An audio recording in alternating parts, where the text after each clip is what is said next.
A lot of people face the level of challenges that you faced and don't come out of it. Or they come out of it broken. Yeah, or pissed off. Pissed or off, why yeah, me? upset, There's been a lot of injustice. resentful. In my life, but you can't hold on, right? Because when you understand, it comes down to self-love and self-worth, and really your understanding of what you've been brought here to do. And when you understand that, you will forgive, you'll release, right? And you understand that it's lessons of discernment. Because if I hold on to any of that, who's it affecting?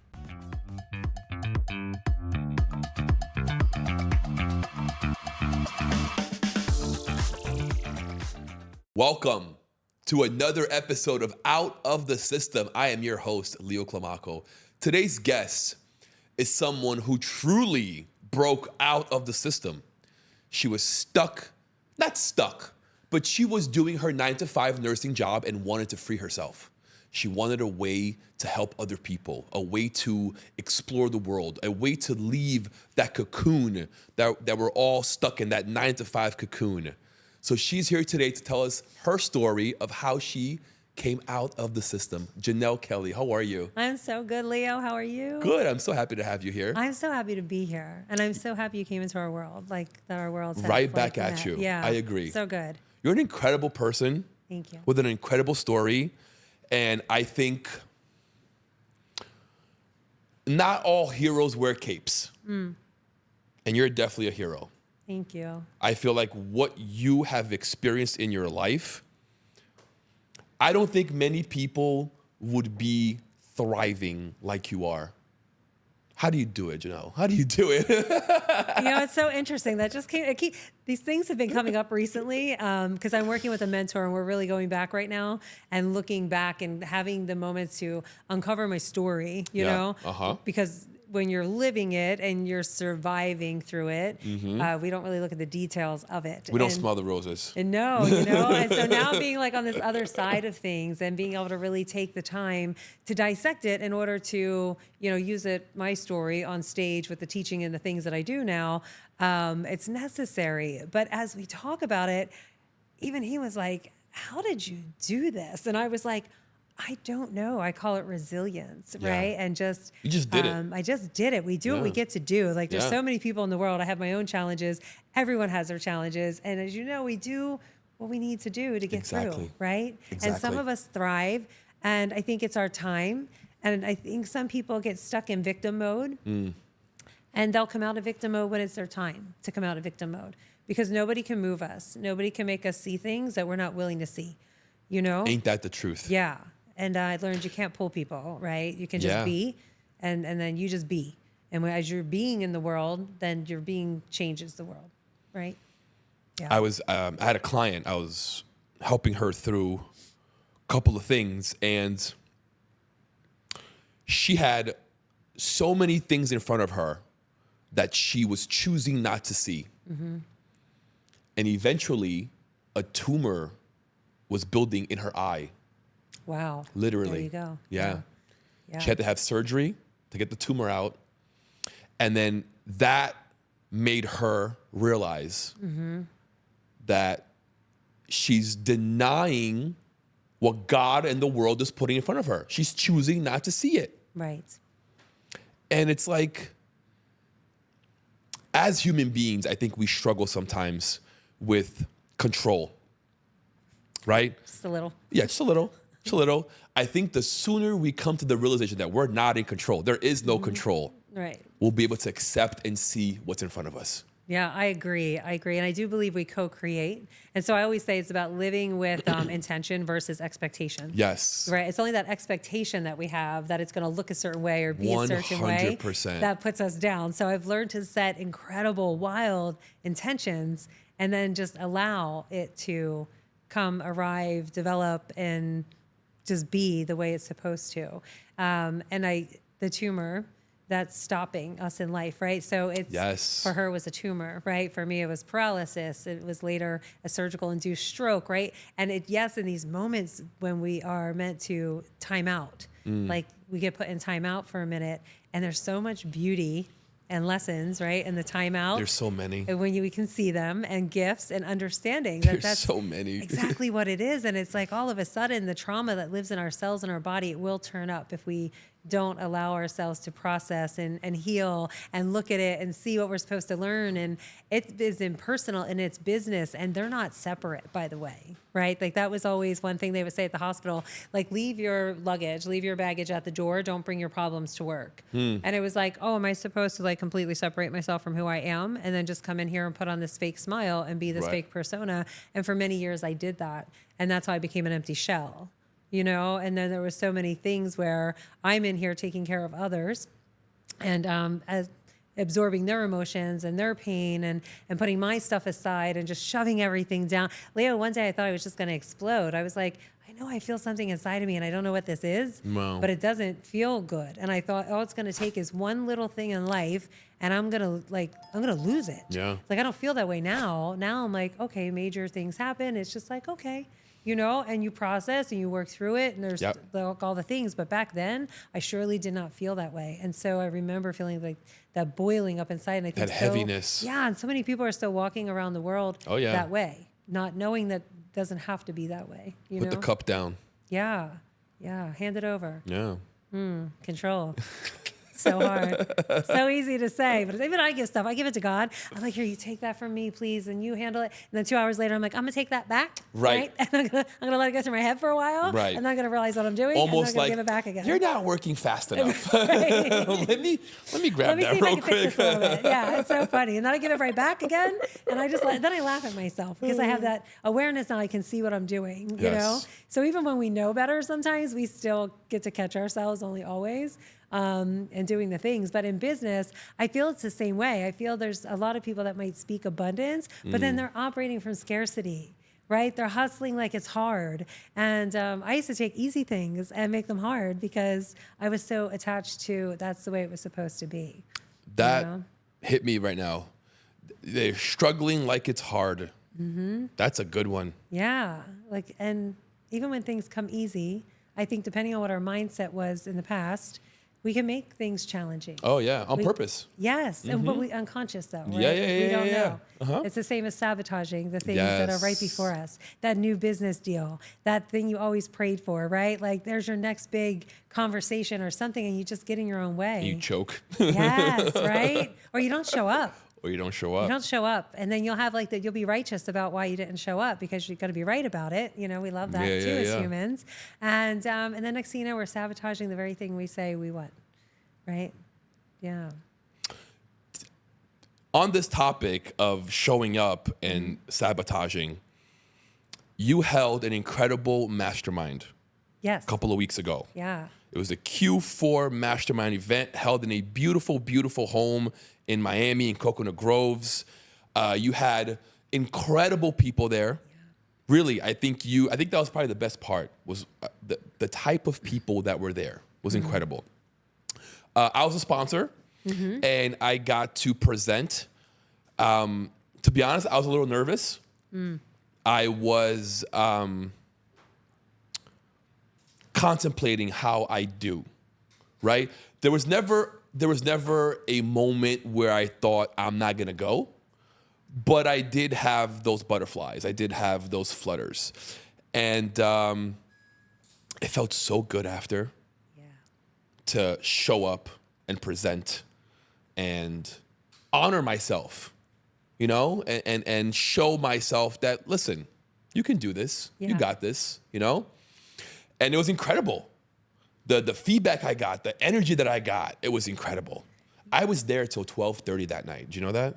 Yes, I do. You are amazing. And I wouldn't just say that if I didn't mean it. You brought such an energy. Thank you. And such a high vibration to the event. Thank you. You added by being able to, you were in service, right? Yeah, So 100%. There you showed up, you sponsored to be there, you presented incredibly. You did, and I'm sure you got the feedback that you got because Thank you. You were so clear and so powerful and again so high vibing in your message. But then that whole time you were there, you were in service to others. You were interviewing people. You were giving them the spotlight. You were allowing them to share their voice. I mean, you showed up and played full out, like 100%.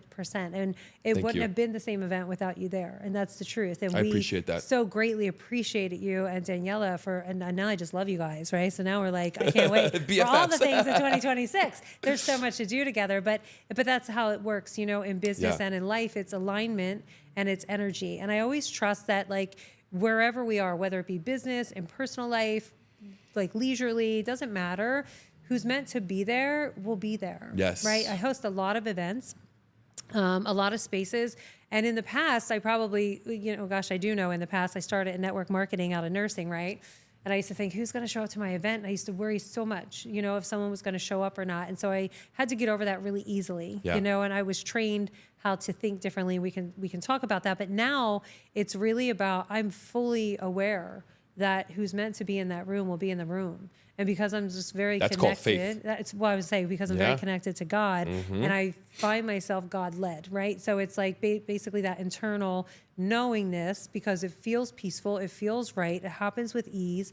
There's no harsh energy around things. Yes. And they just evolve. You're and not it's forcing like, things. No. And so that's why anytime I create a room, like it is, people go, that's the response is, it's about the people that were in the room. They're like, the people that were in that room made the event. And I'm just like, I love that. It's the most beautiful feedback I can get, right? Even though I love the colors in the house and all the fun things, For sure. But the most beautiful feedback being the people in the room, because it gives me feedback to how I'm being, because it's what I'm attracting. Yes. So I'm like, okay, this is working, right? Like, this is working. And then when things show up that don't feel so good, or people are talking and it's not the best thing, and I'm just like, okay, again, neutral feedback, but like, what gets to shift? What do I get to change? Because it's not about anything other than ourself, right? For each individual, everything comes from inside of us. That's where it starts from. And then we attract people like yourself, right? And all the other people that mastermind, like, it doesn't have any other choice but to be amazing. Exactly. Isn't that awesome? And we can so do that awesome. in our business in every area, but I think sometimes in our world, we get tied to that dollar. We get tied to scarcity. We judge ourselves by the amount in our bank account versus by what we are providing in the world around us. And we get caught in that, like, shit, And when you get caught in that shit shows up in your life. It just stinks. does, it does. And sometimes we just get so caught up in that we're not able to see it. Right. And then we start, again, we've self-sabotaged something that could be a beautiful opportunity, and we're not aware we're doing it. But that's why I love teaching what I teach in the world, because it's what I needed, right? So we're such magical, bright, radiant creatures, and we choose to diminish ourselves to money, right? To adding that worth, that value to your title, to your name, to your person.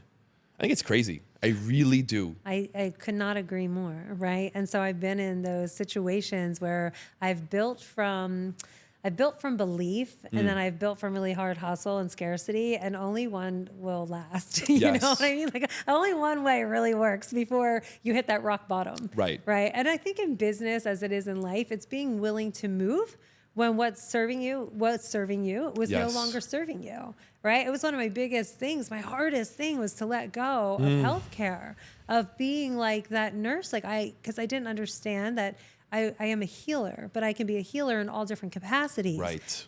But I had identified before as an ER nurse, a trauma nurse. You were in a frame. Right? The leader, the expert. Yes. I had done it since I was 17 till I was like, I don't know, in my 40s at some point, and I'm just sitting there, and to let go of that and not wanting to be there, like whole body, soul, like it wasn't about moving up. It wasn't about going to a different place, but it was about you did do it for change. 20 something years. It was my life. Yeah. And Leo, like I said earlier, I was like, was I going to go work at 7-Eleven? Like, I was like, oh God, what am I going to do? So it took 2 years, and I hung out because I'm like, I don't really know how to move, but it got to a point that I would just walk into work. And no disrespect whatsoever for the industry, but I would just stand there, Leo, and I would literally start hearing like the circus song, and I would just be watching what was going on. And I'm just like, I don't belong here anymore. Right. And so that feeling, but You then, outgrew it. and then myself still having the hardest time letting go. Yeah. You know, because who was I if I wasn't that? Who was I? And then there lied the question that took me deeper and into the path and the journey that led me here, was knowing like that big I am beyond the titles and the surface and all the good stuff. Yeah. There is the best parts of you are left. Yeah. You know, I think that's so interesting how humans are, where we think that we attach ourselves to a label, to a job, and we think that that's who we are. Yeah. And letting go, though, of the familiar. You know, that they say every human wants change. And the thing that we hate the most is like change. Yes. Right? We resist it. Yes. But it's exactly what we want. We pray for strength. Yeah. And then God gives us chaos. Yes. To be strong in that chaos. That we're like, what the fuck is going on? Right. I pray sometimes. I'm like, okay, can all the little lessons that we get moving forward, could they be a little more gentle? Is that possible? Is that possible? This girl's been through It's not how we learn. I know. I'm just like, oh my goodness, learn. what level are we going to next? But I believe when you're in business and you're in service versus just being there to be there. And I hear a lot of entrepreneurs, and they'll say, oh, when you do what you love, you never work a day in your life and this and that. And I'm like, but you're the same person behind the scenes that's complaining and bitching and moaning. And I'm like, it's supposed to be 80% good and 20% the stuff we get to do. Right. So it's really something to look at. And it's like, is it your true purpose? Is that your true path? Or do you think that's where you could make the most money versus what you really want to do, right? Because if we were willing to do what we truly are called to do, if we've gotten to that point where we understand what that is, just do it, because that's where the money will come. Right. But sometimes there's a little desert that looks a little dry, right? And it's like, oh my goodness. And so we're afraid to, I find people afraid to invest in themselves. To water people it. Afraid, right? Yes. It's like, you gotta take care. Like, you can't start a business with no money. I mean, like, you can, but then you get to a point where for growth, you get to invest. And I think there's fear in that too. I think a lot of what we're talking about with change and everything is just all fear. That's of what, when you really look at it, is doesn't exist, but, and getting through that piece and getting over that hump and that hurdle and just really going all in. But to me, I bring it all back to faith, right? And being grounded in yourself. The two are interlinked, right? Faith and fear. Yeah. I think they're two sides of that same coin, in a sense of, what is it? No fear, no faith, no fear, I forgot how it goes. It's a saying that goes, no faith, no fear, no faith. Something like that. But basically is, what it's trying to say is that the two cannot coexist. If you have fear, you can't have faith. If you have faith, there's no fear. Exactly. Right? Yes. And I think too many people are stuck in that. A long time ago, I decided to break away from this word fear. I changed it. I was like, I don't like this word. I don't want it in my daily life, my vocabulary. I see it as a learning lesson. Always. It's the only way to look at it for me. Can I add? Please. What cracks me up is people will do something, right? They'll host their first event. They'll do their big first whatever. And then they're just like, oh my God, this went wrong. That went wrong. This didn't whatever. And I'm over here with a big smile on my face being like, that was amazing. I was like, did you really think we were going to do something for the first time and not have lessons from it? Right. It's what? like, no, you get to throw it out there. Like, you can't wait till everything is perfect and nor have an expectation of perfect. Like, you get to do it and you get to then sharpen it. Then Correct. You get to adjust it. There's then no you perfect. No, but how do you know what works and what doesn't work if you're not out there just putting it forward? Exactly. And it's the judgment of others that we fear the most. And I'm going to promise you that the people who are out there doing the thing are not the people who are judging you.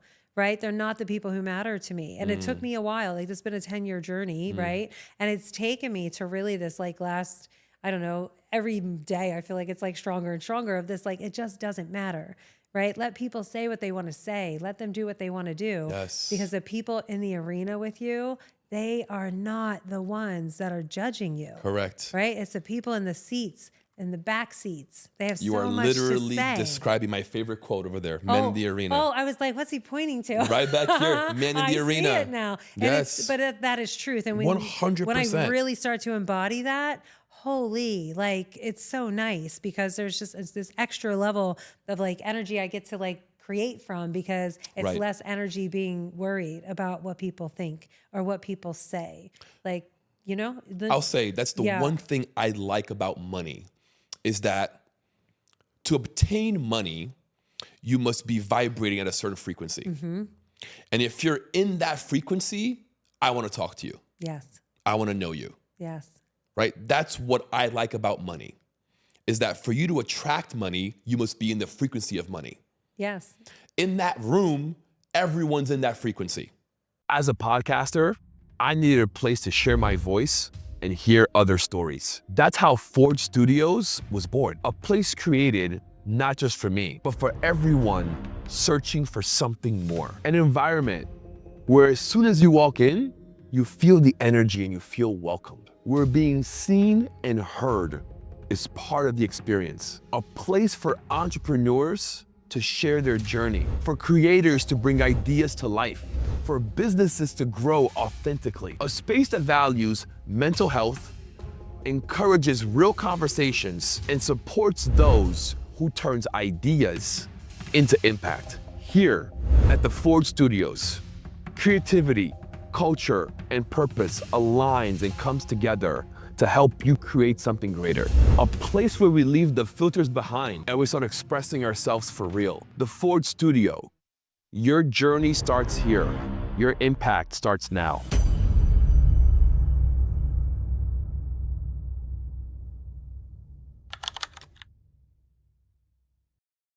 Literally. And I think that was the best part because we're all vibing in the same frequency, in that same vibration, understanding that we all need money, but we're all there really to connect and to know each other. Understanding that connection will bring the money. Amen. Yeah. Right? That's what's so good about it. When you Yes. really get it, it's like the focus gets off of the money, but we do know the money will come. Of course. Right? It's a tool. And money's currency. It's Yes. energy, just like you said, 100%. right? So Yeah. all it is an energy. Exactly. So I say everything in life, it's just feedback and it's neutral. Right. Right? So look at your relationships, look at your bank account, look at the health. I just said this, right? And it's just feedback. But some people, we just beat ourselves up with that club, that internal club, right? We listen to those internal that's their voices. feedback. Right. It's just like, holy no, just look at it. And then look at for you, like what's working, what's not working. Who are you hanging out with? Who are the people you're That's surrounded so by? important. And be willing to let go. It was so challenging for me though, Leah. I'm not going to lie, because I wanted to bring everybody with me. And then who was I to leave these people behind? But they didn't want to come. Right. But I can't leave them behind. It was like that middle, like jelly, like a jelly substance or Laffy Taffy, right? You pull it apart. And it's like that center where it's like, and it won't break, but it'll pull. That was me trying to like leave the past and let go of those who weren't coming with me. How'd you deal with it? It wasn't easy at first. And just being in the right rooms, I was in network marketing. So in one of the events, just listening to the people on stage. Yeah. And this woman had just shared, she's like, listen, when you start to have success, your friends and your family, they're not going to cheer for you. And here was me. I'm like, my friends like me. Hi, I do a lot for my friends. They'll cheer for me. Why wouldn't they? I didn't understand. But I listened, and then about 6 months into that network marketing journey, when I'm getting all these awards and winning this and doing that, there was no crickets. And it hurt my heart for a good week or two, because that's when I remembered that, oh my God, this is what that lady on stage said. Yeah. She told me that this would happen. And so then it dawned on me, I'm like, well, she says this happens when you're getting successful. Holy crap, I'm getting successful. I'm on the right path. So I just kept going. I just kept going. And I lost it. Because you know what? Partying and drinking and all the things I was doing before, they weren't important to me anymore. I had goals. I had reasons to come home from work after a 13-hour shift and to stay up for 4 more hours and work before my next 13-hour shift. Wow. Right? There was just this drive, this fire, this vision, inside of me. And so it wasn't important. They would beg me to come out. And so I would go and I was like, okay, but I'm bringing my computer. So they're all sitting around drinking. I got my computer and I'm just sipping a beer and I'm just like, is this fun for you guys? Because this is how I show up up now, right? Like if you want me here. And then that just kind of dissipated altogether, right? And then there was new friends and there was new community and there was people with different vision and bigger goals. And then I just kept going along the way, you know, and things, they felt weird to me, what my mentors were telling me to do. But I was like, okay, I'm looking at your life and I kind of like it. You know, I kind of like what you have going on here. Isn't that awesome? You know, I was like, I kind of want that. So if you're telling me to put these sticky notes up around my house, I'm gonna put them everywhere, you know? And I always share that it was like, I didn't do things like, yes, let's do this. It was like, why the hell do I have to do this? You know? So if you feel that way, I think it's so important to know, just do it through your own resistance. Exactly. Right? Do it. You got to be strong enough. You have to have resilience to just keep going through whatever's going on and do what the people are telling you to do. Even if it sounds crap crazy, just and doing go. that consistently will help you break through fear. Yeah. Well, you start to realize that your life starts to shift a little bit. Correct. You're like, oh, and now I look at the rooms I'm in, and it's not even so much about the rooms that I'm in, but it's this knowing that I belong in the front of every room that I'm in. Yeah. There's nothing that is like intimidating at this point anymore, you know? And we talk about frequency and money, and I had thought that the people who had a lot of wealth, financial wealth, that they must have knew these things that I was now discovering over this past decade, right? This inner work, this peace, this resilience, this love, this kindness, this like, and then the more I got into these rooms and I'm sitting around tables with people with 9-figure businesses and things like that, it dawned on me that they don't know what I know. Some of them might know it, but I'm listening and I'm like, this is interesting because you have this outward financial abundance, but internally, there's still this chaos. There's still this disconnect. There's still this. And I was like, oh, they don't know what I know. I just assumed that they did. And that's how they got to where they were getting. And that's when I realized that I had as much to offer them as they had to offer me. And that's when I realized I belonged in every room. And I was like, got it. You know? Yeah. It was interesting, though, when that discovery. People can stumble into money. Yes. Not everyone that has money is smart or healed or happy or sane. And I didn't know that at first, you know. I love looking back and seeing like the innocence and like the naiveness of myself at times. You know, I'm just like, oh, like it was this big discovery, or they never know when it's enough, right? I did an incredible mastermind with Jeff Hoffman that I had spoke at, and he shared a story just about bigger boats, right, and a mentor of his, and it was just never enough. You know, and it was like never knowing when to stop and destroying lives around him, you know, not around Jeff, around the mentor's life, to the point where Jeff finally had to just step back. And I love that he has shared that story. And I was like, yeah, it's that, you know, like you're still seeking something because that inner peace isn't there. There's something missing. And so that's what I love to bring into the world of entrepreneurship, into the world of business, you know. And that was a good mentor. Yeah, Jeff, well, he's incredible. His mentor. Oh, his mentor. Because he taught him both sides. Amen. Yeah, you got to see it. And now he tells that story, and it's just like, it's such a powerful story to share. And it just has us realize, and had me realize that, you know, I know money doesn't equate to happiness, obviously, but I love. It's better to cry in a mansion, though. Money, yeah, exactly. I'm like, but I love it. Well, think about it. The large amounts of money in the right hands changes the world for good. Yes. You know. So, and I 100%. I just learned about what you're doing in New York and with your school. Like, that's incredible. Thank you. Right? You can't do that without having the financial support to make that company run. You cannot. So people get to realize that. I think for healers and coaches too, I find a lot in that realm that because they're healers, they find it hard to accept. There's this story that's attached to it. How do I know? I went through it, you know, that it's not okay to accept money in exchange for these spiritual gifts that you share. And then that was a story that I had to get out of and that I'd like to support others in getting out of, because no, that's a talent. That's a skill. You cultivated that, right? You worked hard to get there just like someone else does. And so like for people that shows up for, just know that that's not true, you know, and you could do so much more when you have the abundance to be able to help others, right? Why do you think a lot of people are stuck in that energy that money's evil? Well, or the root of all evil. Yeah, right? I think it just stems back to whatever stories they were, you know, surrounded by in their childhood, right? Like for us, it was scarcity. For me, it was a scarcity mindset. because money didn't grow on trees and my dad wasn't a bank, right? And I had to like mow grass at the age of 7 that was like the size of a farm. And I was like, what? And I was like, no, Dad, I found out money does grow on trees. It's like paper, just so you know. But that it was like All that this programming. It is, but God bless, I love my dad. And if you saw how he grew up, well, no crap that was his story, For right? sure. But I talk about that too. 95% of the world is living a story that they didn't write. Yeah. I didn't write that story. Because if I would have wrote my own story about money, I'd be like bathing in it, like everything was just like dollar bills everywhere. But it's just so that wasn't my story. So I had to undo that. But I didn't know that. Yeah. Right. And when I left the 9 to 5, right, I got paid every 2 weeks. I got paid a certain dollar amount. Didn't matter how much harder I worked than the person beside me. Right. Sometimes they were making more than me. Working less. So when I got into network marketing and I started to realize, I actually get paid for the amount of work and time and effort that I put in. And I can teach others to do this too, right? And then I realized that I hit a brick wall after the first year. And I had a bigger vision. And like all the things I'm doing now, they were my vision then, but it didn't seem to match up because every night I go to bed and I'm like, all right, like you know better now. Like you know what to do.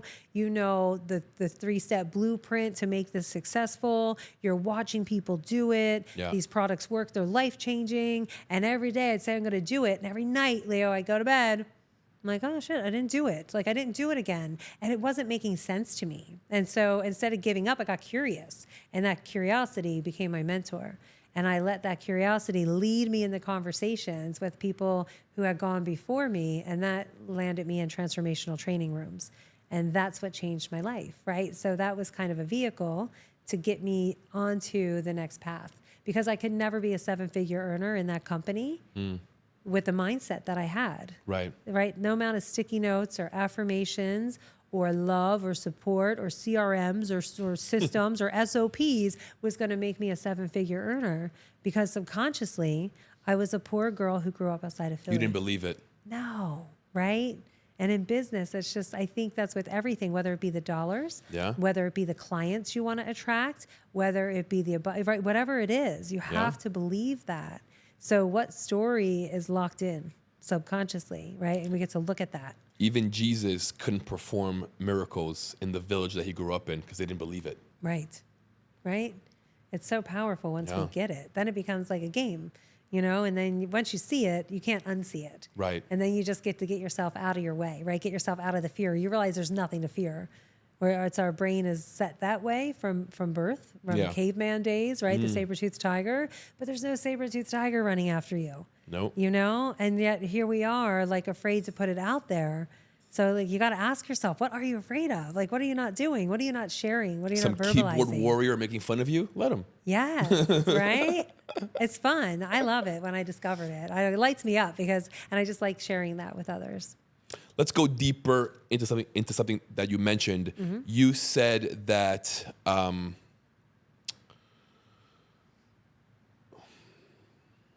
hold on. Oh, I forgot it. What was it about? Oh, yes. You mentioned that you got curious. What do you think sparked curiosity versus fear? Because a lot of people reach that moment. Yeah. And I think that's where fight or flight comes in. And most people run away and they don't get curious. They don't investigate. They don't want to find out what happened here. Yeah. What do you think made you get curious? I wanted it. Like you gotta want it. I just want it more. I want it different for my life. And I had already that whole year, everything I did was out of my comfort zone. Everything I had done was out of my comfort zone. And I think it was like, okay, I've got this far, but something inside my brain woke up, right? Like something inside of me woke up and I was like. Saying what? What was it saying to you? You wanna know what it literally said? I do, please. This does not make any sense. I know exactly what to do. I know how to do it. I have the ability to do it. It's exactly what I get to do to say what I want to have. I want this so badly. And my response was, this has got to be mommy and daddy issues. Like meaning it was something inside that I wasn't understanding. And I was jokingly saying that. I had no idea that it was like I hit the nail on the head, but I didn't know that, you know? And that was it. And and then somebody said to me, you belong in, transformational training. It was called gratitude training. I didn't care what it was called. If you told me that it was going to get me out of my way, Leo, I ran to that place. I ran. It was literally around the corner from my house, by the way, and I didn't even know it existed until then. That's crazy. Yep. And I showed up and I was just sitting there in the front row, and they do like this orientation, and they're like, well, who are you here with? And I'm like, I'm here with me. They're like, you're here by yourself. Most people get drug in there, right? Because somebody went before them. And she's like, oh, well, okay. Could you share with us? Like, what are you doing here? I'm like, well, I'm waiting for you to finish so I can go to the back table and sign up. And this woman's like, okay. She's like, wow. Right. And I just, you got to want it. Right? You were hungry. I was hungry, right? Says Les Brown. I was. And that is what shifted. I just knew because I got a taste of it. Like I got a taste of it and I saw what was going on around me. So if the people around me could do it, like why couldn't I? Right. Right? If it's working for them, then it has to be working for me. But I was also just getting my start of like emotional intelligence, by going EQ. to those conferences that they were having. And I was just sharing with my buddy David a week ago. I said, the most uncomfortable moment in my life was my very first taste of doing like a closed eye process. And I'm in a room with like 500 people and the trainer's up on stage and you watch this really cool like movie, whatever, and he's talking. And then he has you close your eyes and he walks you through whatever he's saying. I can't even remember what he was saying. And that's when I felt hypnotizing, right? In a way, yeah, like a meditation type thing. And I was bawling. Really? Like uncontrollable bawling. Like I want my skin. I was so just like, I never felt so physically uncomfortable. I wanted to get up and run out of the room. And then in my head, I'm going, oh my God, if I get up, he's going to call me out. He's going to make me sit back down. I feel like such an idiot. I was afraid of being judged because I was crying. I'm like, I wonder if anybody else is crying. And it's just like uncontrollable. And then when he tells us to open our eyes, I look and I see, okay, some people are smiling, but other people have tears. Some, okay, they have tears. I didn't know what was going on inside of me. And then he has us stand up and circle up with like 5 people that we don't know. And we get to go around and say what we're grateful for. This girl, I had nothing. Like, I didn't know what to say. Really? I didn't know. No one asked me. Like, I never thought about being grateful or gratitude or I never thought about things like that. Wow. And that could sound strange, but if you were grateful for your dog, by the time it got to me, I'm my dog. Like, I was just saying what people said, but I was like, I don't really understand this. And so I share that because people see today and see what I create and all the things, but no, get to know where I came from because for the people who are there where this stuff sounds foreign, I did everything in resistance, by the way. I was resistant to everything they were telling me, but I did it, And so I share these things because then 3 months later, I was back at that event. I had already formed my team. I was taking people with me and that same process was done. I thought nothing of it. And afterwards, and the whole gratitude circle, and afterwards, one of the girls that came with us, she goes, I feel like an idiot. I said, why? She goes, I was bawling my eyes out the whole time. And I looked at her and I'm like, oh my God. I was like, you're perfect. So was I 3 months ago. And then it dawned on me that this time, here I was with the biggest smile on my face. The amount of transformation that can take place in just a 3-month period when you're surrounded by the right people and you're willing to show up and you're willing to be uncomfortable and you're willing to keep going, that was amazing to me. So that was my fuel, right? To then keep going. I was like, oh my God, that was only 3 months ago. Holy shit, I just smiled through this whole thing, right? So everything comes from inside. Right? Nobody's coming to do it for us. That's the hardest thing about this work and transformation and in your business and in your life is because nobody can do it for you. Right? So I don't know if it comes from God, if it comes from will, where exactly it comes from, but belief, hope, light at the end of the tunnel. I was just tired of being tired, I feel like that work is exactly what we're here to do. Yeah. Right? And eventually we wake up to it and we realize. Yeah. I say life is like a game. It's like if you think of it like a game, it is. Right? And it's like all of a sudden it's like, oh, I got the go card. Now I see what we're here doing. And too many people take life too seriously. Yes, I do too sometimes though. I do. I'm a serious person, honestly. Like I like to be funny and fun. Yeah. But I have this serious side to me. And but I give grace to so many things, right? There's just so much I've been through that I've gone through that I do now see that the majority of the people in the world would not be sitting here like this. No. After those challenges, right? So it's funny, but I don't know if I take it seriously because I feel like I know that a big part of what I'm here to do is to show others this work, right? And to guide them through the work. And so there's like this serious part about it, but I've always had this little voice going, Hey, if you work with digital marketing, online sales, or manage clients, you know the right tool makes all the difference. I use Go High Level, and I can guarantee that this all-in-one tool brings results for all my clients. With CRM, email, SMS, automation, scheduling, landing pages, and sales funnels, integrated and easy to use, management becomes simple, productivity increases, and campaigns perform way better. If you want to grow in an organized and efficient way, access my link and see how Go High Level can also change the way you work and sell. make it a little lighter, right? Like make it a little more fun. You know, I have the biggest heart, but I am also just really serious about people's transformation, right? Like you get to be a stand for what people say they want. Right. Because we can be so deep in our own story when we are so righteous as human beings. We're going to be right about it. And well, that's why there's death, right? That's why there's war. That's a good point. Because we will fight to our death to be right about the way that we have something. Yeah. And so how do you get somebody out of their own crap? You know, and that's where you got to not be worried about what people think or if people like you or if people going to judge you. You know, you just got to connect. It's got to be the light. You got to be the light, baby, right? And it's like, and don't dim the light. And I know as women, so many times we dim our light to make others around us feel comfortable, right? Because we know that they're not women, comfortable. stop doing that. Well, it's true. It's true. It's like, but no, I always have to remind myself, like, you get to go first so that Yes. others can follow. Just like I followed along the path of those who have gone before me. Without their belief in me and business, without them knowing that I had something in me, I surely wasn't going to show up there myself. Right. You know, a lot of times I did it for them before I did it for me. I was like, oh, you want me to show up? I'll show up for you. Right? Now I show up for me. Givers. Yeah. So funny. It's draining though. Very. Yeah. I want to touch on 3 moments of your life with you. First moment, I want you to take me back to when you were a nurse, when you enjoyed being a nurse, when you were found by being a nurse, right? When you incorporated it, when you thought that this is my life, this is what I do, I'm a nurse.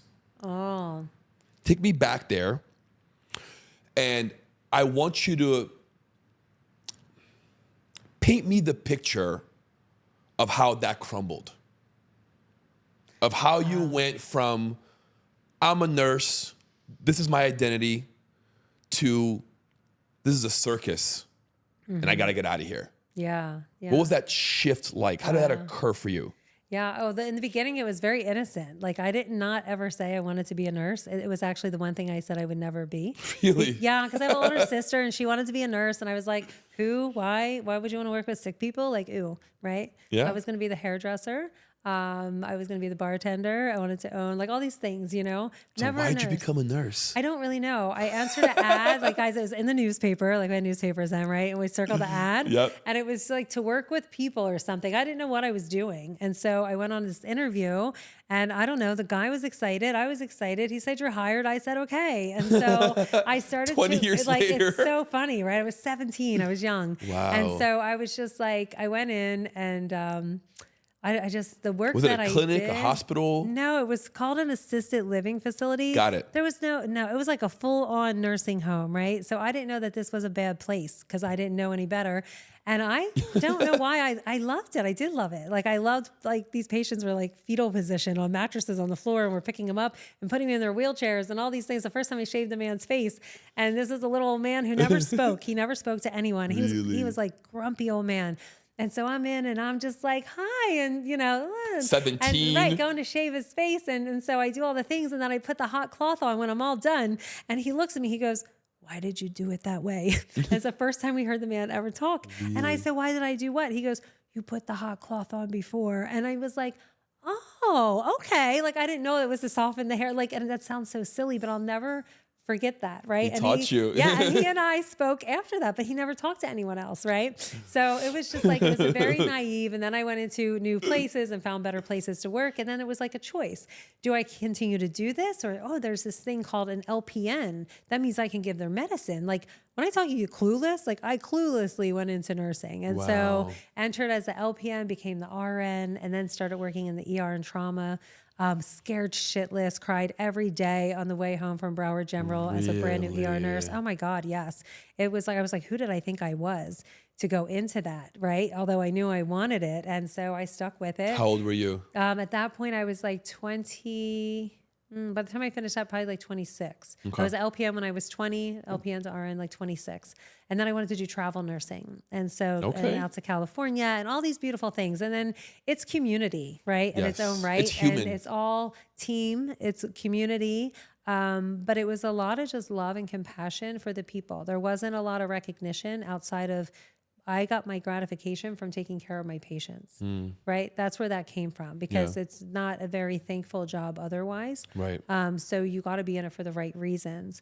And I loved it all the way up. And then I had my own traumatic injuries, right? And I think that took a big toll on my love for nursing, because here I was coming back from being paralyzed, right? Having a major spinal cord injury, being told I wouldn't walk again. When did that happen? 2011. How old were you? I'm 52. I was about 37, 38, right? Got it. So I spent, it was 5 years of just major, just recovery and loss and emotion.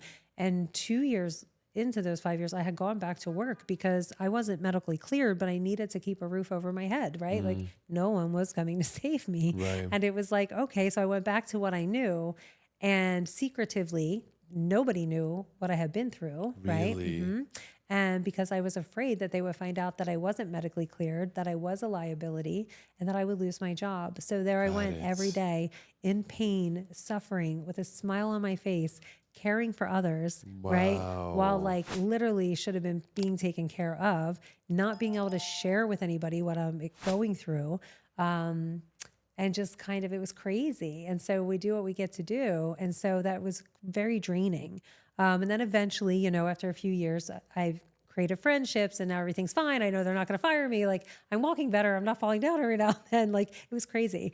You were when falling I think down, back, were you? every now and then my left ankle would give out. Yeah, I had 2 surgeries after learning to walk again from the injuries that were caused from the falls, right? So, and then it was like things were good. Everything was great. And then 10 years later, there was another major injury from a car accident, right? So again, in the spine. And so I think, Leo, that was just, I was exhausted.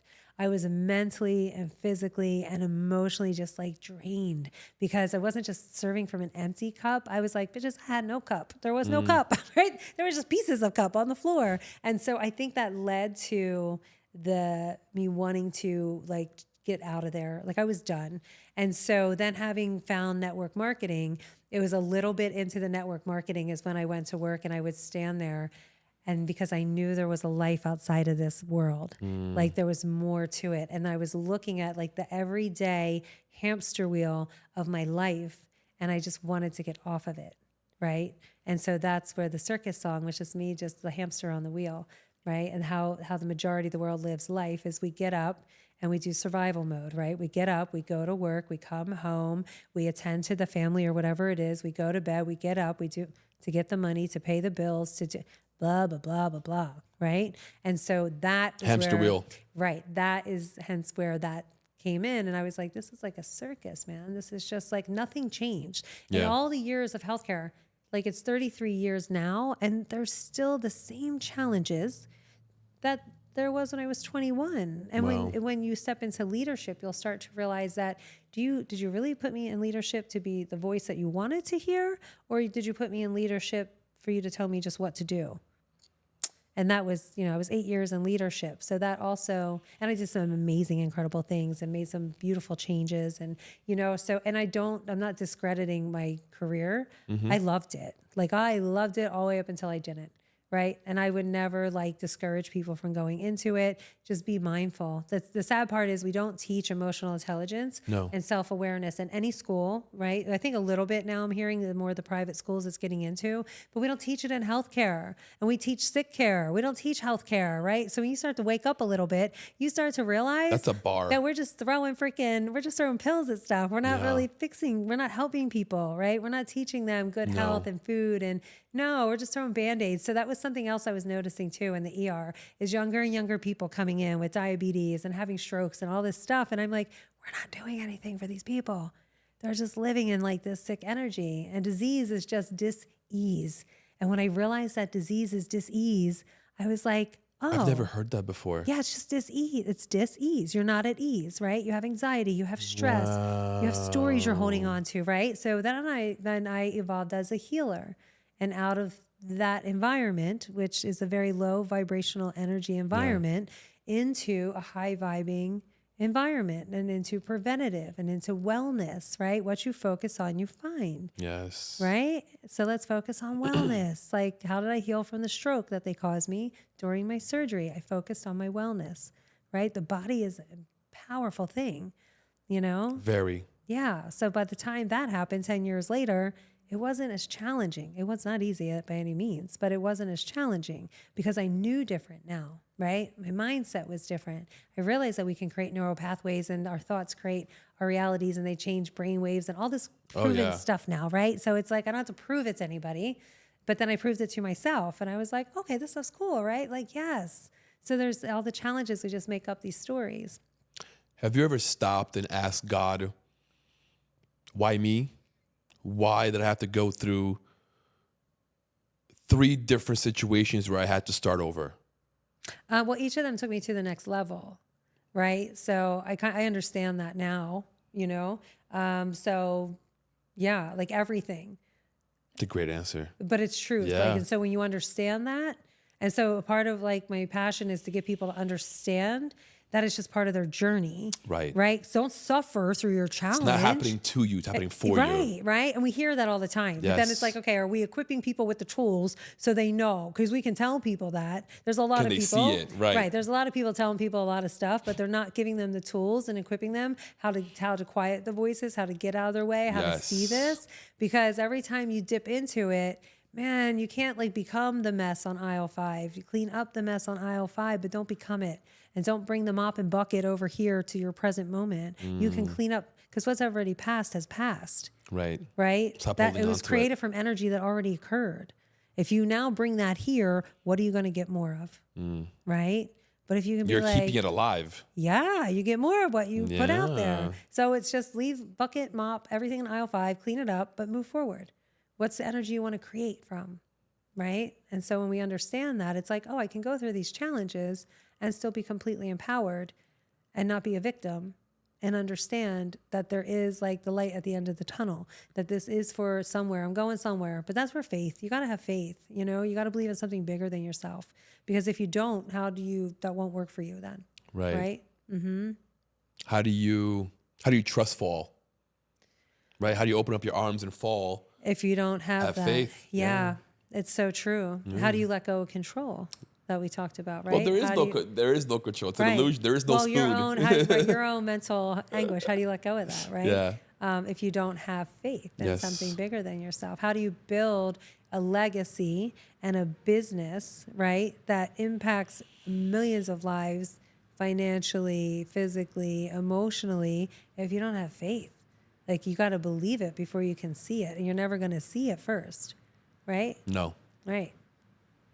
No, you can't see what you don't understand and believe. Yeah, you can't make it happen if you don't believe it, Yeah. right? It is what you say it is. Yeah. So if it's not possible, 100% you're right, you know? And if it's possible, 100% you're right. Correct. Yeah, and let go of how it's going to show up. Just know what it is. If you think you can or if you think you can't, either way, you're Amen. right. Yeah. So true. You are so powerful. Thank You you. know that? Thank you. I get told that a lot. You are really, but do you understand how powerful you are? I don't think so. I think I'm understanding more maybe because it's me, Yeah. like it's who I am, right? Right. And so, and I say that really humbly, but I hear it a lot. And so I'm like, okay, I'm gonna just keep doing the things that help the You're people. very powerful. You know, so thank you. A lot of people crumble. A lot of people face the level of challenges that you faced and don't come out of it. Yeah. Or they come out of it broken, Yeah, or pissed off. pissed or off, why yeah, me? upset, There's been a lot of injustice. in my resentful. life. Yeah, there's been a lot. But you can't hold on, right? Because when you understand, Yeah. right? So it comes down to self-love and self-worth and really your understanding of what you've been brought here to do. And when you understand that, you will forgive, you'll release, right?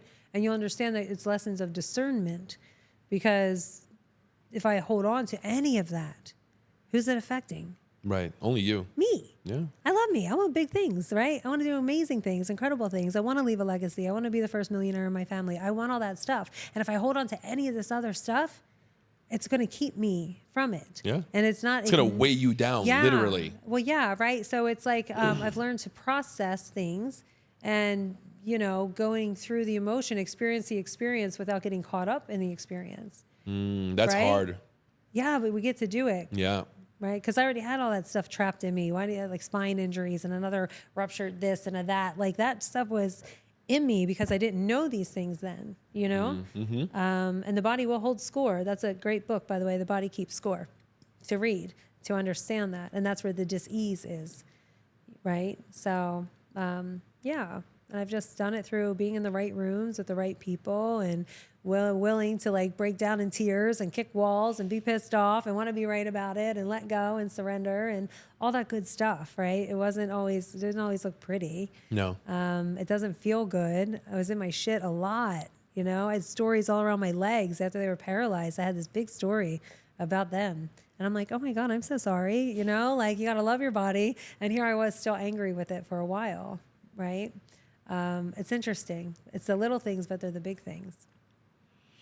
Let's shift into who you are today and what you do now. Yeah. I'm me. I'm me. I still have one little pinky toe back in nursing.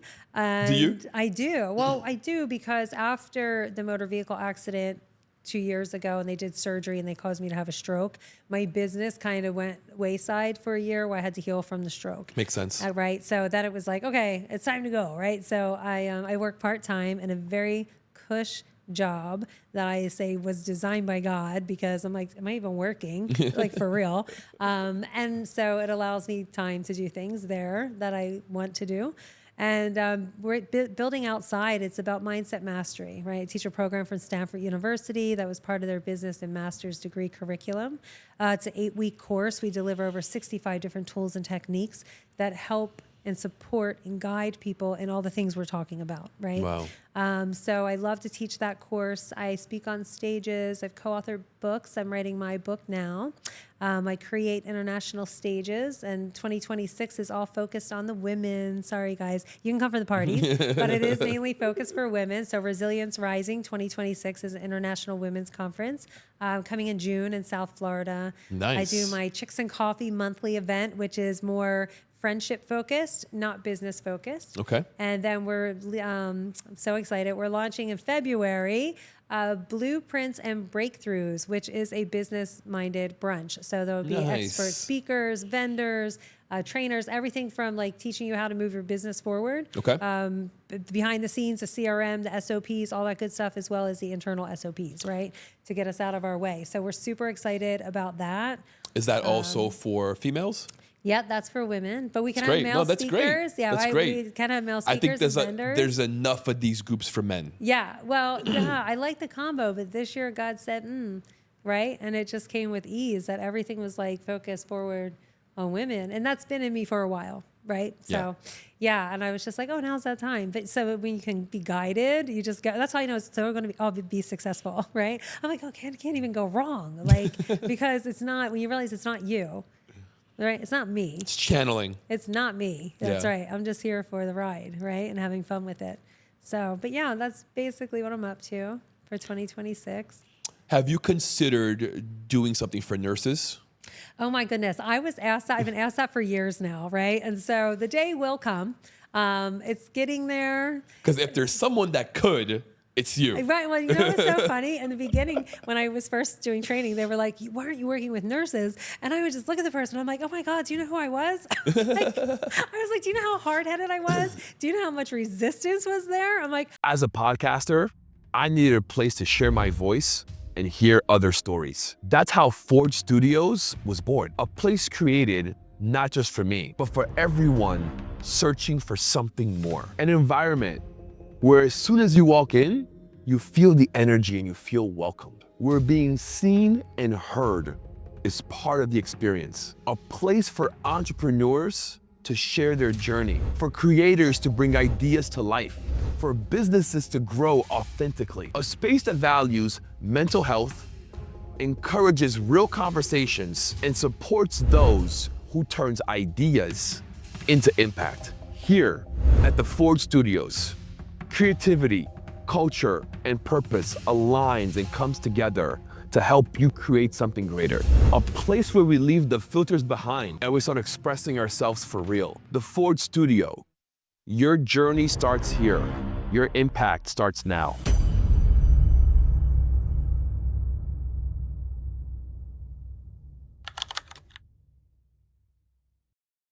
I don't know if I'm up to that yet, you know?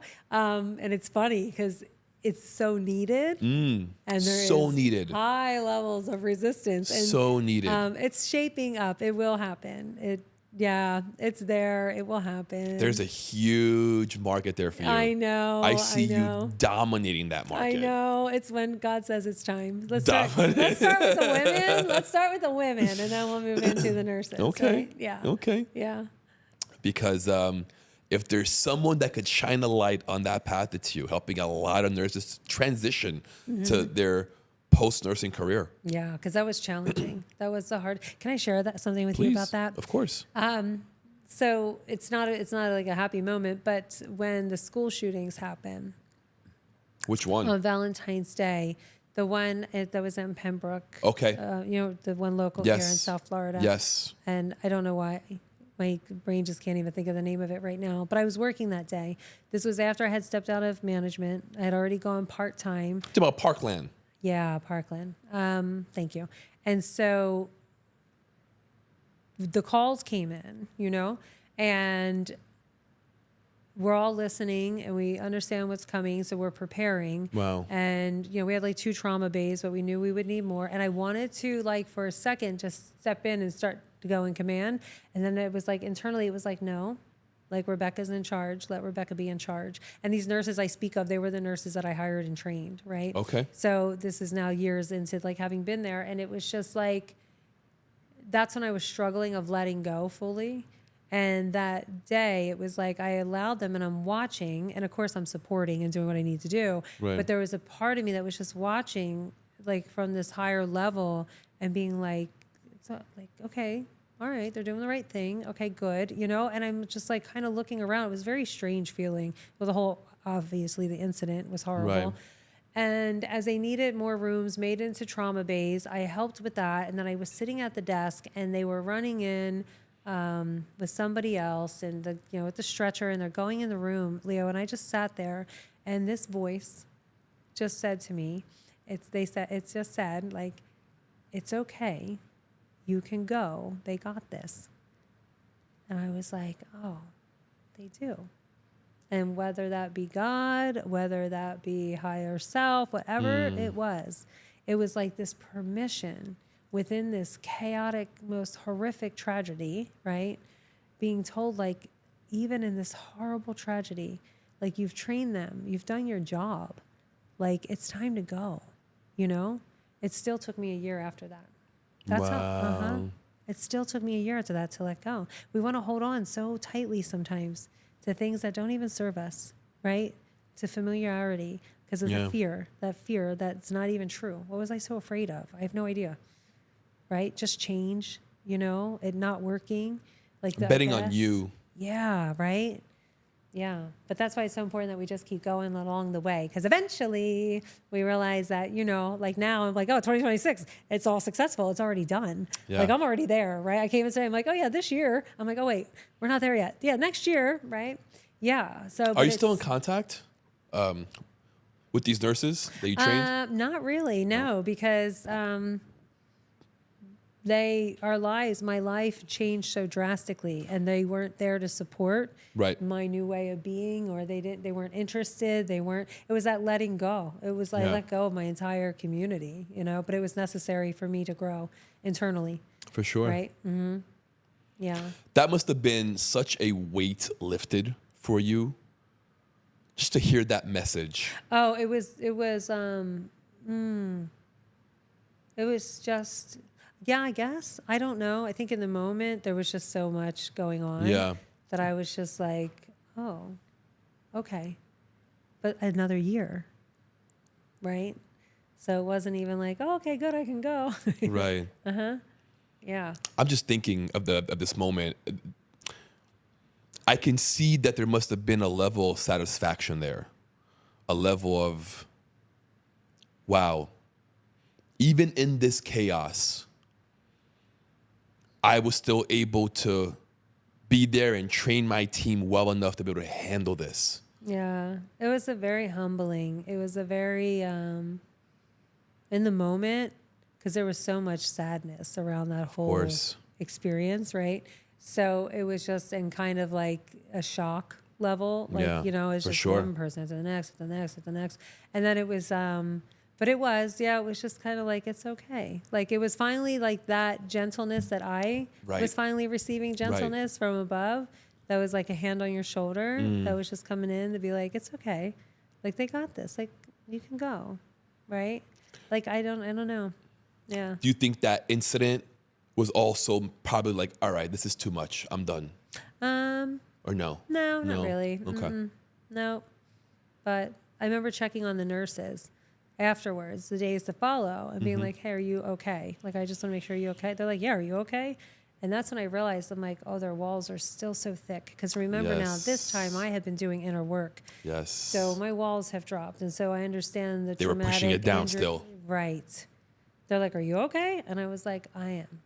And I was like, wow, they're not processing this at all. No. And that's how I had been previously. Yeah, right. yeah. And that's when I realized that. I was like, okay.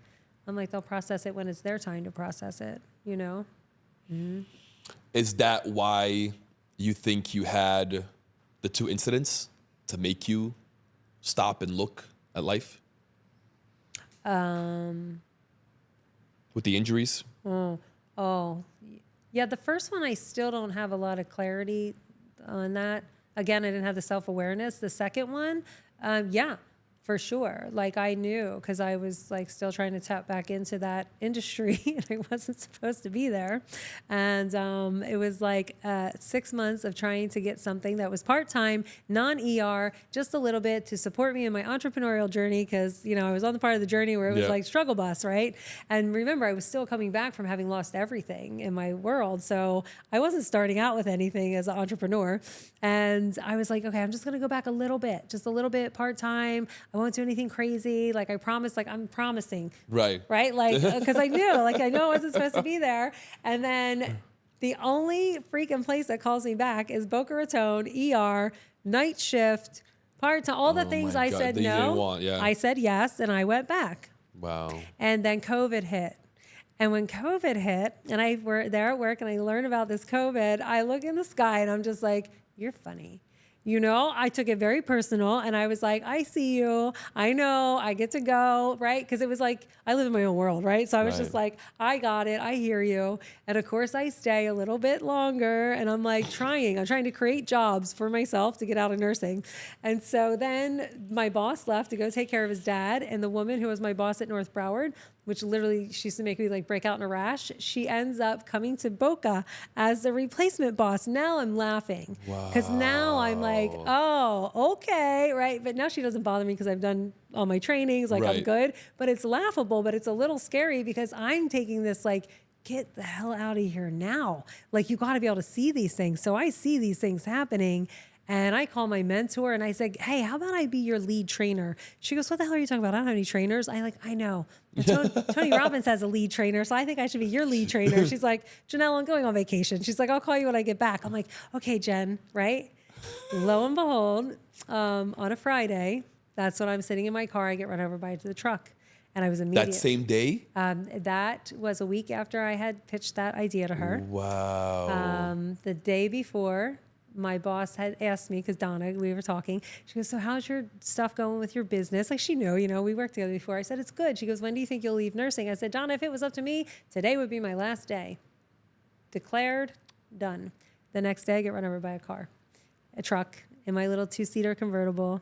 How did the accident happen? Yeah, I was sitting parked in my friend's driveway at the end of her driveway waiting for him to come down the street, and he was probably on his phone or something, and he came 45 miles an hour in a 350 lifted truck and ran over my 2-seater sports car with me in it. Hold on. You're sitting in his driveway. I'm in the end of the driveway. He's coming down the road, but he's on his phone. So his tire of his truck clips and runs over the back of my vehicle and pulls my vehicle out into the road and pulls the back of my car off. I had a little tiny car. I had a Nissan 360Z. Okay. Yeah. I know what car that is. He had a big lifted truck with big old tires. And he didn't slow down at all. It was all in video. So my car literally stopped his truck by him hitting the back end of the car. Would he have crashed into his house if you weren't there? If somebody was on the sidewalk, walking down the sidewalk, he'd have hit the person in the sidewalk. Like my car, how sidewalks kind of cross over the end of driveways? Yes. So I was pulled down the end of the driveway. Understood. Not necessarily in the street, but Got just it. where I the know sidewalk exactly what you're would talking be. about, yes. So, right. So that is what happened. Wow. On a Friday, I was out of work immediately, and Jen calls on Monday, not knowing that happened, and says, oh my God, do you remember how you were pitched me to be my lead trainer? I said, yeah. She goes, I need you. We just got the program into the Health Institute. We're going to have hundreds of students every month. She's like, are you going to have time? It's going to take a lot of time. And I just said to her, well, I have all the time in the world. I'm like, I just got run over by a truck, but I can do this. And I knew that was to close that door. And so you get to pay attention, because if you don't close the door yourself, divine will come in and close it for you. Yes. And I was very aware of that. So who was there to be mad at? I'm not going to even be mad at myself, right? I was just like, all right, clean up aisle 5. Let's go forward, right? Are you guys still friends? The guy that ran you over? I wasn't friends with him in the first place. I was at my friend's house. It was some guy driving down the Oh, street it was in the a neighborhood. random guy. Yeah, random guy. Yeah. Oh, okay. Just driving down the neighborhood street. Got it. I Yeah. misunderstood. I thought you knew him. Oh, no. And he was a jerk. He wasn't even nice to me when he ran me over. He told me I pulled out into him. The video told otherwise, right? But that would be the car accident, okay? That caused 2 years of rehabilitation. That finally caused the cervical spine surgery, that they dissected an artery that caused the posterior stroke. So I cleaned up aisle 5 for about 3 years. Wow. While I focused forward, right? And so in 2024... What a story. Right? So 2024 was and then some narcissistic people came in my life during my brain injury recovery, which was interesting. And then I saw that for what it was. And so I had to get out of that mess. And then I just took my flip chart and went back to coffee shops. God's like, get your flip chart, get back to work, right? Go in, call the people in, they'll come. They did, right? Then he's like, take it online, do your boot camps, do your conference. And here we are. So I went from coffee shops to international conferences in 1 year post-stroke, right? Yeah, wow. Amen. Yeah, right? Mm-hmm. Wow. Yeah. I don't know how to ask this. What do you think would have happened to you if you hadn't gotten run over? Because then you wouldn't have discovered what was...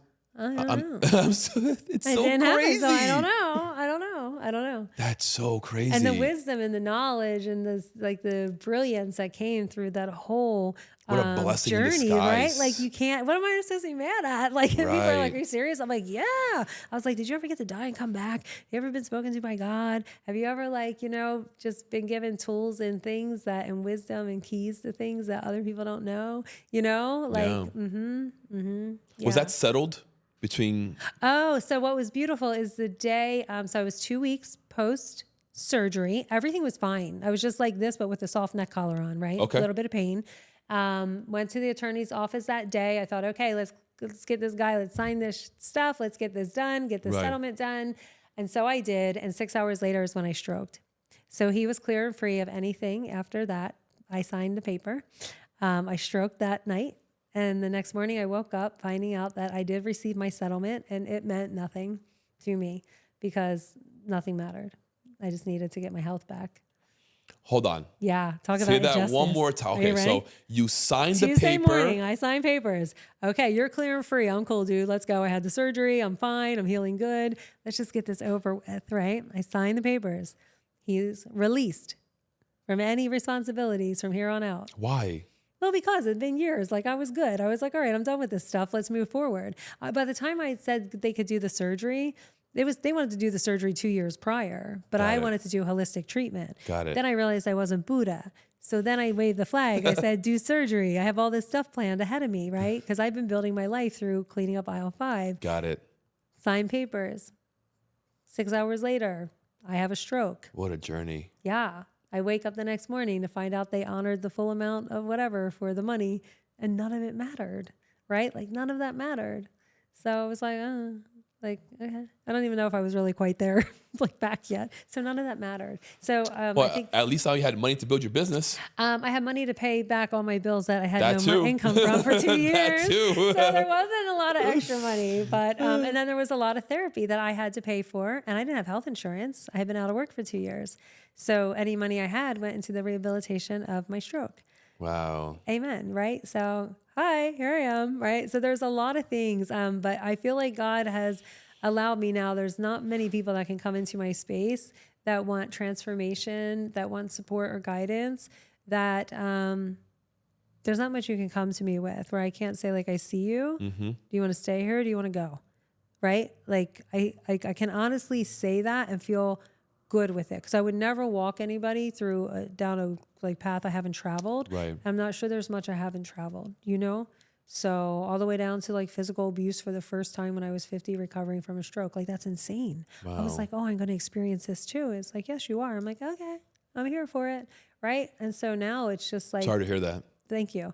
But right now, because I would have a lot of women come to me, and a lot of women, like, come to me with that type of stuff. And I'm like, I don't know, leave. Like, I don't know what to tell you. Like, why would you stay? Right. Oh, now I understand why you stayed. Now I understand narcissism. Now I understand, like, mind twisting and gaslighting. I didn't even know those words. I had to look up narcissist. I didn't know what that was. I thought it was, I didn't know if it was my stroke, if it was menopause. Or I turned to him and said, or if it's you. But something's not right here. That's what I said. I feel like I'm walking in the shadow of myself. And I was like, because I still wasn't, my brain. I'm like, you're lucky a part of my brain died. Like, that, how did you get here? And I was like, oh, that's right, part of my brain died. And I laugh about it, but I was like high five the devil, man. He got in at the right time, because otherwise, how was he going to saw get the opening. that darkness in? It was like a lying time for the negative side.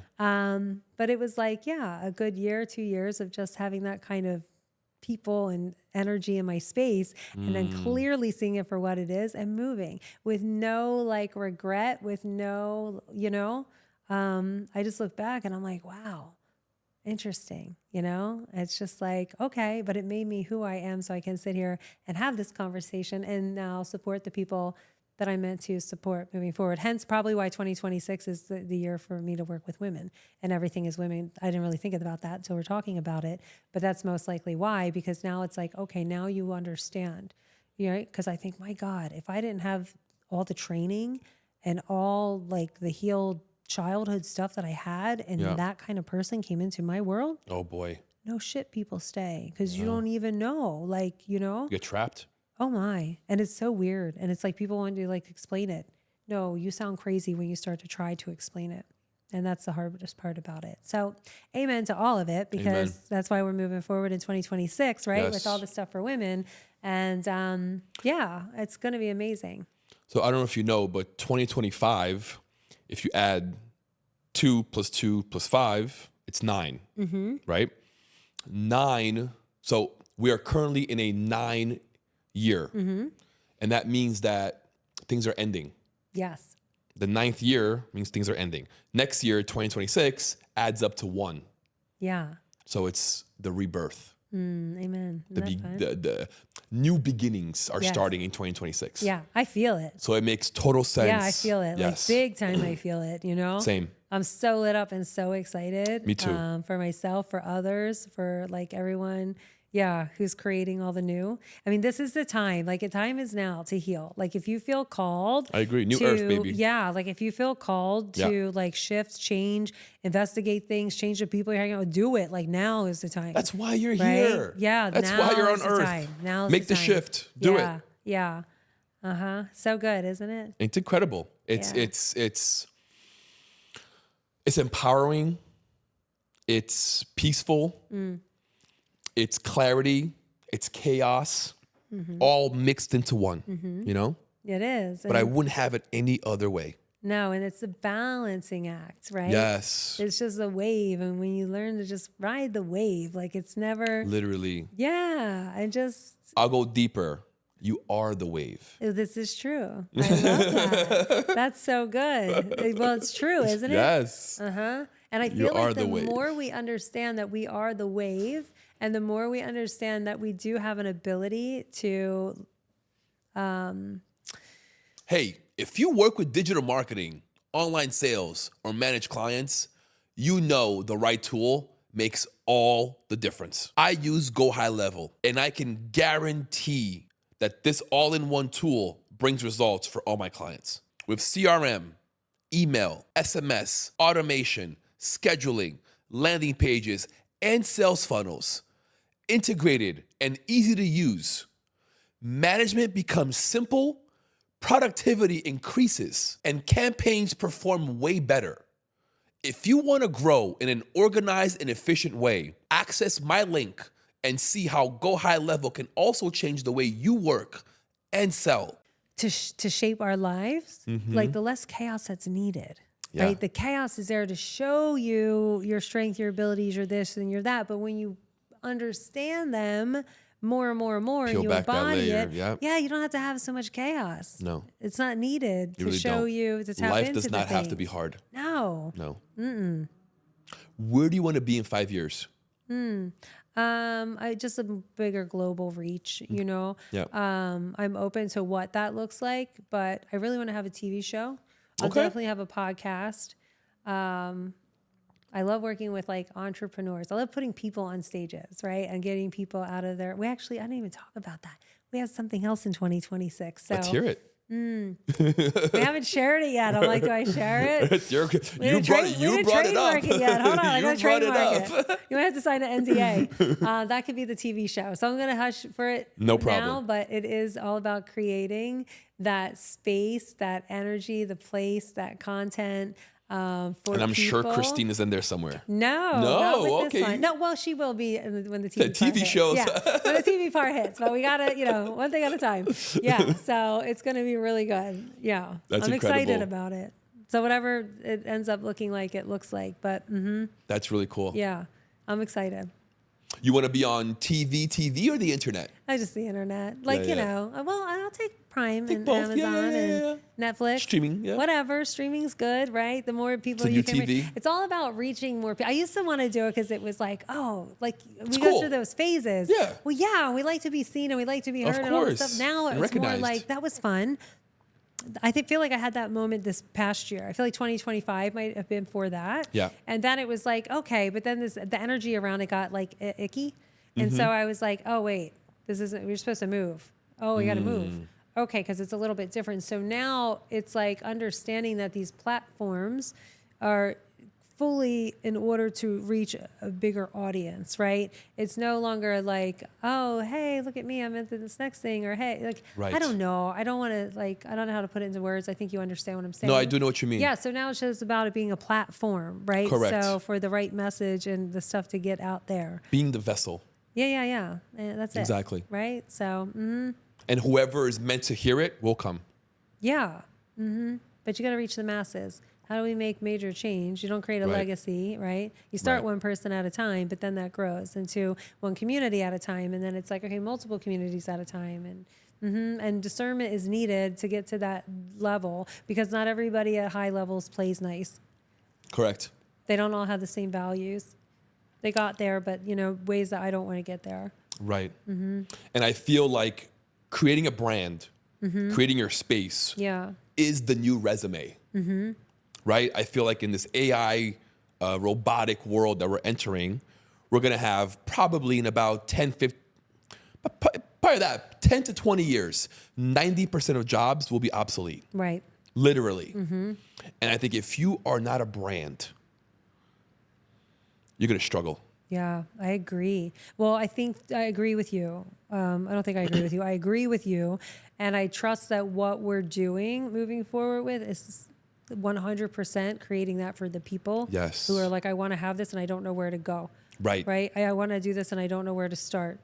Right. Like, I'm like, oh, okay. Like a lot of people are, see, I just listen to who God's sending to me and what they're asking me for. Right. And then realizing like, oh God, this is what I need. Like, this is what we get to create. Like, Yep. okay, now send me who I'm creating it with, right? Because I don't create everything myself. I love to collaborate on everything because it's just easier, and I can use my skills, I use their skills, For and sure. everything's beautiful. The more the merrier. Right. So, but I fully agree with you on that. And the one thing that people can't take from you, no matter what level you get to that you build into your brand, it is like, it's your aura, right? It's your Yes. being, it is your energy, because you'll get to certain places and there will be people, you know, the judgers, course. the people who aren't where they want to be yet, so they might talk shit or whatever. Yep. There could be smear campaigns going on about Spectators. you. And you have to realize that none of that matters as long as you are solid in your being. Like, that will speak louder than any word. You know, that'll speak louder than any story. That'll speak louder than any judgment. So doing that 100%. inside is so important because people know. People know. They see it. They feel it, right? It's just, you feel ick. You can feel the ick. Oh, yeah. You know? So the guy that you saw me give that 10-minute speech that day, about 3 to 4 years ago, I couldn't do that. Yeah. Couldn't do it. Yep. I didn't have the confidence. I didn't have the ability. I stuttered. I was someone who the thought of speaking in public made me break into sweats. Yeah. So I completely understand what you're saying. When you have that confidence, when you have that knowledge that I got this, you know, I've put in the work to be here, right? Yep. All that fear just goes away.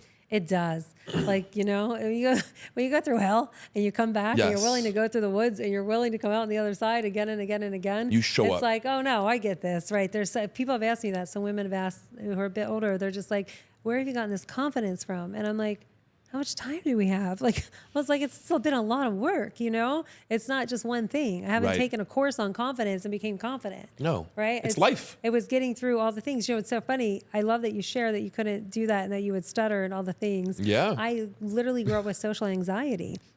I sat back in the high school theater for a year watching the kids on stage, wanting so badly to do it, and complete fear. You and I both. Isn't that something? And now here we are, right? Yeah. Yeah. I'm proud of us. Me too. Me too. Me too. You are an incredible person. Thank you. So are you. Thank you for coming here today Thank you and for sharing your having me. incredible story. I appreciate it. Thank you. Yes. Yeah, it means a lot. Do me a favor. Look at that camera. And I want you to speak to you 25 years ago. Oh my. First, I'm like, how old was I? It was a long time ago. What message would you give Gosh, people a ask me woman, this. a nurse, someone who's at that place wanting to get out of the system but don't know how? What's your message to them? Wow. Well, first of all, my message would be to acknowledge yourself for everything that you've created, everything that you've done, and to understand that not everything is meant to last forever. That we get given assignments in order to fulfill other people's hearts or fill our hearts or pieces inside of us, to learn things and to unlearn things, to show compassion and empathy, not only to others, but if we can give it to others, then you also know that you're able to give it to yourself and that it's time to start doing that. And when you start to see your worth and your love and your kindness and what God has really brought you here to do, you'll honor the fact that it's time to move on and to not be afraid of it, that it's always working out and it's a shift in the mind first, and then it is a shift on the outward, and to just keep going. It's beautiful. Yeah, right? Powerful, Yeah. to the point, and beautiful. Thanks. Where can everybody find you? Social media, website, whatever you want to share. Yeah, we'll do the website because that's easy. It's JenellKelly.com. You'll put it out there so I don't have to Of spell course. it. There's a free tool on there if anyone would like it. It's Overcoming Overwhelm. It just gives you different tools and techniques to help quiet the brain, get yourself out of the stress, get out of anxiety so you can get unstuck. It's a great place to start. Yeah, and also if you text the word SHINE to 26786, we'll keep you in the know with all the events because we're always looking for speakers and vendors and things like that. So if you're somebody who's interested or a guest, just to attend. So we'd love to have you join us. So SHINE to 26786. Incredible. Thank you. Jenell, thank you. Thank you. You're an incredible person. God bless you. Oh, thank you. You too. Keep shining. I can't wait to see what we do together. I know. What you do together. And whatever you need, I'm here for you. Oh, I Always. appreciate you so much. I I'm so appreciate you as excited. well. Yeah, Thank it's gonna be you. good stuff. Good stuff. Guys, go follow Jenell. What an incredible story of a human being who persevered and had faith and pushed through, even when she doubted, even when she had fear, even when she didn't know. She went through such incredible challenges in her life and sits here today with a smile on her face, thanking God for it, understanding what it did for her. Go follow Jenell, go to her site, get her free guide, follow, like, subscribe, hit that bell notification. We'll see you guys next time.